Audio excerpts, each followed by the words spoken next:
નમસ્કાર વિદ્યાર્થી મિત્રો, પ્રશ્ન નંબર 7 આજે આપણે ગણવાના છીએ. એનું પહેલો દાખલો રકમમાં આપણને એવું આવ્યું છે કે પ્રશ્ન નંબર 6 અને પ્રશ્ન નંબર 5 એના આધારે આપણે પ્રશ્ન નંબર 7ની ગણતરી કરવાની કીધી છે. તો પ્રશ્ન નંબર 5 અને 6 માં આપેલ વિગતના આધારે ચોખ્ખા નફાના ગુણોત્તરની ગણતરી કરો એવું કીધું છે. એટલે આપણે ચોખ્ખા નફાનો ગુણોત્તર ગણવાનો છે અને એના માટે જરૂરી રકમ છે એ આપણે પ્રશ્ન નંબર 5 અને 6 ને આધારે મેળવવાની છે. તો પહેલામાં આપ્યું છે પ્રશ્ન નંબર 5 માં આપેલા વિગતને આધારે ચોખ્ખા નફાની ગણતરી કરો. તો આપણે પહેલો પ્રશ્ન નંબર 7 નો પહેલો દાખલો ગણીએ છીએ અને રકમ પ્રશ્ન નંબર 5 ની લેવાની કીધી છે. તો એમાં પ્રશ્ન નંબર 5 માં આપણને બિન કામગીરીના અન્ય ખર્ચા 35,000, ઘસારો 48,000, વહીવટી ખર્ચા 75,000, વેચાણ 6 લાખ, કરવેરાનો દર 30%, વ્યાજ અને ડિવિડન્ડની ઉપજ 45,000, વેચાણ ખર્ચા 52,000, વેચેલ માલની પડતર 3,25,000, નાણાકીય ખર્ચા 85,000. આટલી વિગતો આપણને આપેલી છે. હવે સૌથી પહેલા તો જે ગુણોત્તરની ગણતરી કરવાની હોય એનું સૂત્ર આપણને આવડવું જોઈએ. તો ચોખ્ખા નફાના ગુણોત્તર માટેનું સૂત્ર છે ચોખ્ખો નફો છેદમાં વેચાણ ગુણ્યા 100. તો પહેલા આપણે ચોખ્ખો નફો મેળવવો પડે. ચોખ્ખો નફો મેળવવો હોય તો એના માટે આપણે જુદા જુદા ખર્ચાઓની જરૂર પડે, બરાબર. તો સૌથી પહેલા આપણે ગણતરી કરીએ કામગીરીના ખર્ચાઓ. કયા ખર્ચનો સમાવેશ કામગીરી ખર્ચમાં થાય? તો વહીવટી ખર્ચા, વેચાણ ખર્ચા અને ઘસારો, આ ત્રણને કામગીરીના ખર્ચમાં ગણતરીમાં ધ્યાનમાં લેવામાં આવે. તો પ્રશ્ન નંબર 5 ની રકમમાંથી આપણે આ ત્રણેય ખર્ચાઓ લઈ લઈએ. વહીવટી ખર્ચાઓ છે એ આપણને 75,000 ના આપ્યા છે, વેચાણ ખર્ચાઓ છે એ 52,000 ના આપ્યા છે અને ઘસારો 48,000. ત્રણેયનો સરવાળો કરીએ તો 1,75,000 એ આપણા કામગીરીના ખર્ચાઓ થયા. હવે આપણે ચોખ્ખા નફો કરવેરા પહેલાનો જે કરવેરા પછીનો જે ચોખ્ખો નફો છે એની ગણતરી કરવી હોય તો એના માટેનું જે કોષ્ટક આપણે ત્રીજા ચેપ્ટરથી શીખતા આવ્યા છીએ એક કોષ્ટકને ધ્યાનમાં લેશું. તો સૌથી પહેલા વેચાણ પ્લસ અન્ય આવક બરાબર કુલ આવક, એમાંથી કુલ ખર્ચાઓ માઈનસ કરીએ તો પહેલા વેચેલ માલની પડતર, કામગીરીના ખર્ચા, નાણાકીય ખર્ચા અને બિન કામગીરીના ખર્ચા બધાયનો સરવાળો કરીને ખર્ચા વેચાણમાંથી માઈનસ કરીએ એટલે મળશે કરવેરા પહેલાનો નફો. એમાં કરવેરા માઈનસ કરીએ તો મળશે કરવેરા પછીનો નફો. તો આ જે ફોર્મેટ છે એ જ ફોર્મેટને આધારે આપણે રકમ ફિલઅપ કરીએ. તો વેચાણ આપણને પ્રશ્ન નંબર 5 માં રૂપિયા 6 લાખનું આપ્યું છે પ્લસ બિન કામગીરીની આવક. કઈ બિન કામગીરીની આવક છે? તો જે નાણાકીય આવક છે બિન કામગીરીની કે નાણાકીય આવક છે એ ગણાશે. તો વ્યાજ અને ડિવિડન્ડની આવક છે 45,000 ની આપેલી છે.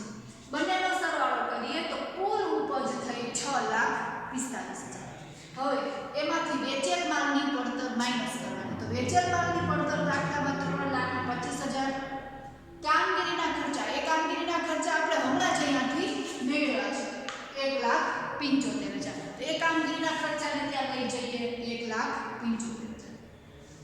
નાણાકીય ખર્ચા તો એ પણ આપણને રકમમાં આપેલા છે વેચેલ માલના પડતરની નીચે 85,000 અને બિન કામગીરીના ખર્ચાઓ પણ આપેલા છે 35,000. તો આ બે ખર્ચાઓ, ચાર ખર્ચાઓ કુલ થયા, એનો સરવાળો કરીએ તો 6,20,000 કુલ ખર્ચાઓ. કુલ ઉપજ 6,45,000 માઈનસ કુલ ખર્ચાઓ 6,20,000. તો રકમ વધે છે 25,000. એ કઈ રકમ મળી? તો કરવેરા પહેલાનો નફો બરાબર 25,000. હવે આ 25,000 ના 30% લેખે કરવેરાની જોગવાઈ કરવાનું કીધું. આપણે પ્રશ્ન નંબર 5 ની વિગતો લઈએ છીએ એમાં કરવેરાનો દર 30% આપેલો છે. તો 25,000 ના 30% કરવેરો થયો 7,500. કરવેરો 30% 7,500 માઈનસ કરીએ તો 17,500 છે એ આપણને કરવેરા પછીનો નફો મળ્યો. એટલે અહીંયા આપણને કરવેરા પછીનો નફો જે મળ્યો છે 17,500 એને આપણે સૂત્રમાં મૂકશું. એટલે ચોખ્ખા નફાનો ગુણોત્તર બરાબર કરવેરા પછીનો ચોખ્ખો નફો છેદમાં ચોખ્ખું વેચાણ ગુણ્યા 100. કરવેરા પછીનો ચોખ્ખો નફો 17,500 છેદમાં વેચાણ અહીં આપણી પાસે છે જ રૂપિયા 6 લાખ ગુણ્યા 100 બરાબર 2.92%. તો અહીંયા ચોખ્ખા નફાનો ગુણોત્તર મળે છે 2.92% અને આ આપણો જવાબ મળે છે. ચાલો ત્યાર પછી હવે આપણે પ્રશ્ન નંબર 7 ના પહેલો વિકલ્પ ગણ્યો. હવે બીજો વિકલ્પ ગણીએ.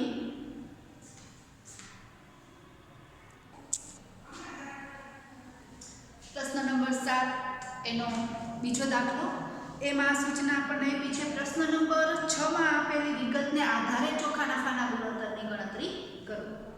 તો સૌથી પહેલા આપણને પ્રશ્ન નંબર 6 માં વેચાણ, વપરાયેલ કાચા માલની પડતર, વેચાણ ખર્ચા, અકસ્માતથી થયેલું નુકસાન, ઘસારા સહિતના કારખાનાના ખર્ચાઓ, મજૂરી, વહીવટી ખર્ચા, લોનનું વ્યાજ, રોકાણ પર મળેલ ડિવિડન્ડ, કરેલા મદદ 30%. આટલી વસ્તુ આપેલી છે. આગળના દાખલામાં મેં કીધું એ મુજબ સૌથી પહેલા આપણે કામગીરીના ખર્ચા મેળવી લઈએ. તો કામગીરીના ખર્ચા માટે વહીવટી ખર્ચાઓ છે એ આપણને છઠ્ઠા દાખલામાં 1,75,000 આપ્યા છે. વેચાણ ખર્ચા 75,000 આપેલા છે. ઘસારો 50,000 આપેલો છે. તો કુલ ટોટલ કરતા 3 લાખના આપણને કામગીરીના ખર્ચાઓ મળે છે. અને કોષ્ટક માટે આપણને વેચેલ માલની પડતરની જરૂર પડશે. તો વેચેલ માલની પડતર માટે અહીંયા આપણને વપરાયેલ માલની પડતર અને મજૂરી બે વસ્તુ આપેલી છે. બે વસ્તુને ઉમેરતા વેચેલ માલની પડતર મળી જશે. તો વપરાયેલ કાચા માલની પડતર 25 લાખની આપેલી છે પ્લસ મજૂરી 2 લાખ. તો વેચેલ માલની પડતર 27 લાખ રૂપિયાની થઈ. હવે આપણે જે કોષ્ટક શીખી ગયા નફા નુકસાન પત્રક એ મુજબ આપણે ચોખા નફાની ગણતરી કરીએ. તો સૌથી પહેલા વેચાણ આપણને 39 લાખ રૂપિયાનું આપેલું છે. એમાં બિન કામગીરીની આવકો ઉમેરીએ તો અહીંયા બિન કામગીરીની આવકો છે એમાં આપણને 1 લાખ રૂપિયાની બિન કામગીરીની આવકો આપેલી છે. અને એ બિન કામગીરીની આવકો છે એ ડિવિડન્ડ સ્વરૂપે રોકાણ પર મળેલું ડિવિડન્ડ, વ્યાજ અથવા તો ડિવિડન્ડ બંને શબ્દ વાપરી છે. એટલે રોકાણ પર મળેલું ડિવિડન્ડ 1 લાખ રૂપિયાનું આવેલું છે. તો બંનેનો સરવાળો કરતા કુલ ઉપજ 40 લાખ રૂપિયાની મળે છે. હવે એમાંથી કુલ ખર્ચાઓ માઈનસ કરીએ તો વેચેલ માલની પડતર હમણાં જ આપણે અહીંયા મેળવી છે રૂપિયા 27 લાખ. વેચેલ માલની પડતર 27 લાખ. કામગીરીના ખર્ચાઓ પણ અહીંયા મેળવેલા છે 3 લાખ. એ ત્યાં લઈ જઈએ. એ સિવાય નાણાકીય ખર્ચાઓમાં આપણને લોનનું વ્યાજ આપેલું છે 60,000. એ આપણે ધ્યાનમાં લેશું 60,000. અને બિન કામગીરીના ખર્ચા તો જે રોજબરોજના ન થતા હોય એવા ખર્ચા બિન કામગીરીના ખર્ચા ગણાય. અહીંયા અકસ્માતથી જે નુકસાન થયું છે એ નુકસાનને આપણે ધ્યાનમાં લેવાનું થશે. તો 40,000 રૂપિયાનું એ નુકસાન. બધા જ ખર્ચાઓનો સરવાળો કરીએ તો અહીંયા આપણને 31 લાખ રૂપિયા છે એવી મળે છે. તો એ 31 લાખ રૂપિયાને આપણે ત્યાં દર્શાવીએ. તો કરવેરા પહેલાનો નફો આપણને મળશે 90,000. કેવી રીતે મળ્યો? તો 40 લાખમાંથી 31 લાખ માઈનસ કરીએ તો 9 લાખ રૂપિયા છે એ કરવેરા પહેલાનો નફો. એમાંથી કરવેરાનો દર 30% આપેલો છે એ માઈનસ કરીએ તો 9 લાખના 30% 2,70,000 માઈનસ કરતા 6,30,000 એ આપણને મળે છે કરવેરા પછીનો નફો. કરવેરા પછીના નફાને આધારે હવે આપણે સૂત્રમાં રકમ મૂકી અને ચોખા નફાનો ગુણોત્તર મેળવીએ. સૂત્રમાં કિંમત મૂકી આપણે ચોખ્ખો નફો આપણને અહીંયાથી કરવેરા પછીનો 6,30,000 મળ્યો છે. ચોખા નફાનો ગુણોત્તર બરાબર ચોખ્ખો નફો છેદમાં વેચાણ ગુણ્યા 100.